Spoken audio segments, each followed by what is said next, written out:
एक विधवा माँ थी। उसके दो बेटे थे। एक बेटा मकान की नीचे वाली मंजिल पर रहता था और दूसरा बेटा ऊपर वाली मंजिल पर रहता था। वो विधवा माँ एक महीने एक बेटे के पास रहकर खाना खाती थी और एक महीने दूसरे बेटे के यहाँ रहकर खाना खाती थी। लेकिन बड़े दुर्भाग्य की बात है कि उस विधवा माँ को साल में जिस दिन महीने में 31 दिन होते थे, उस महीने में उस विधवा माँ को एक दिन के लिए उपवास रखना पड़ता था। वो बूढ़ी माँ अक्सर पूजा पाठ किया करती थी।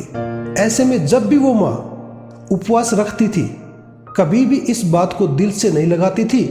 लेकिन एक दिन उस बूढ़ी माँ के दिल को बहुत ठेस पहुंची जब उसकी बहू ने कहा, माँ जी, आज अपना खाना आप खुद बना लेना, हम सब आज बाहर एक पार्टी में जा रहे हैं। उस बूढ़ी माँ ने कहा कि बहू, मैं खाना कैसे बनाऊंगी, मुझे तो गैस चूल्हा जलाना ही नहीं आता।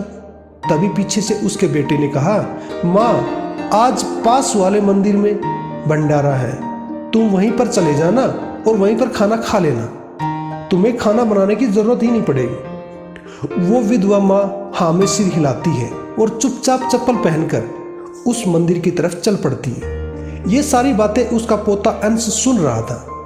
जब उस विधवा माँ का बेटा अपनी पत्नी और बेटे के साथ गाड़ी में बैठकर जा रहे थे, तभी अंश अपने पापा से बोलता है, पापा, जब मैं बड़ा होकर एक अमीर आदमी बन जाऊंगा तब मैं भी अपना घर किसी मंदिर के पास बनाऊंगा। उसकी माँ ने तुरंत उत्सुकता पूर्वक अपने बेटे अंश से पूछा, क्यों बेटा?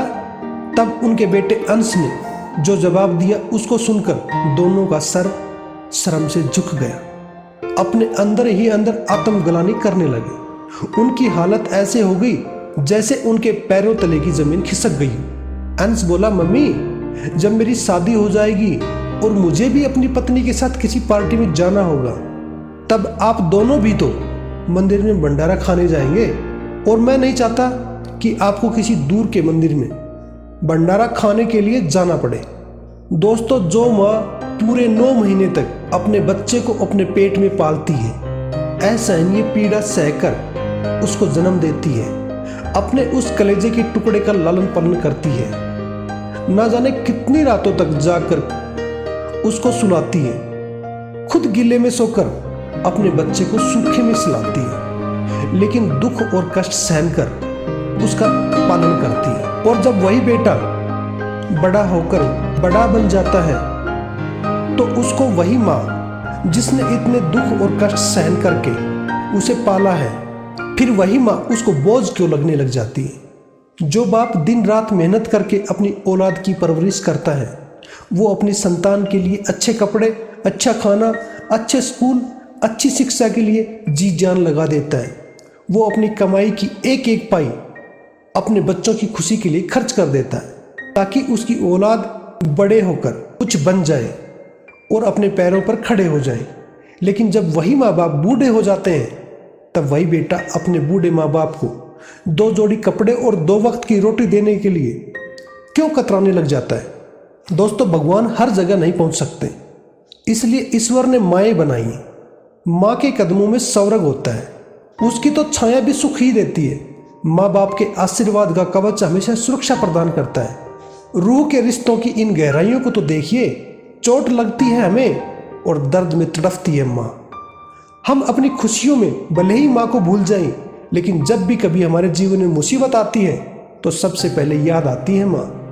ठोकर ना मुझे मार, पत्थर नहीं हूं मैं, हैरत से ना देख मुझे मंजर नहीं हूं मैं, तेरी नजरों में कदर कुछ भी नहीं मेरी, माँ से पूछ कर देख उसके लिए क्या हूं मैं। जिंदगी में केवल वो माँ ही होती है जिसके रहते जिंदगी में कोई गम नहीं होता। दुनिया साथ दे या ना दे, लेकिन माँ का प्यार कभी भी कम नहीं होता। सब कुछ मिल जाता है इस दुनिया में, मगर याद रखना, माँ बाप जीवन में कभी भी दोबारा नहीं मिलते। मुरझाकर जो गिर जाए एक बार डाली से, ये ऐसे फूल हैं जो फिर कभी नहीं खिलते। किसी भी मुश्किल का अब कोई भी हल नहीं मिलता, शायद अब घर से कोई माँ के पैर छूकर नहीं निकलता। मैं आपका दोस्त मिलूंगा अगली वीडियो में। तब तक आप खुश रहिए, मुस्कुराते रहिए, स्वस्थ रहिए। मेरे YouTube channel the true life को देखते रहिए। वीडियो को लाइक और अपने दोस्तों में ज़्यादा से ज़्यादा शेयर करना मत भूलिएगा। वीडियो को अंत तक देखने के लिए आपका दिल से धन्यवाद।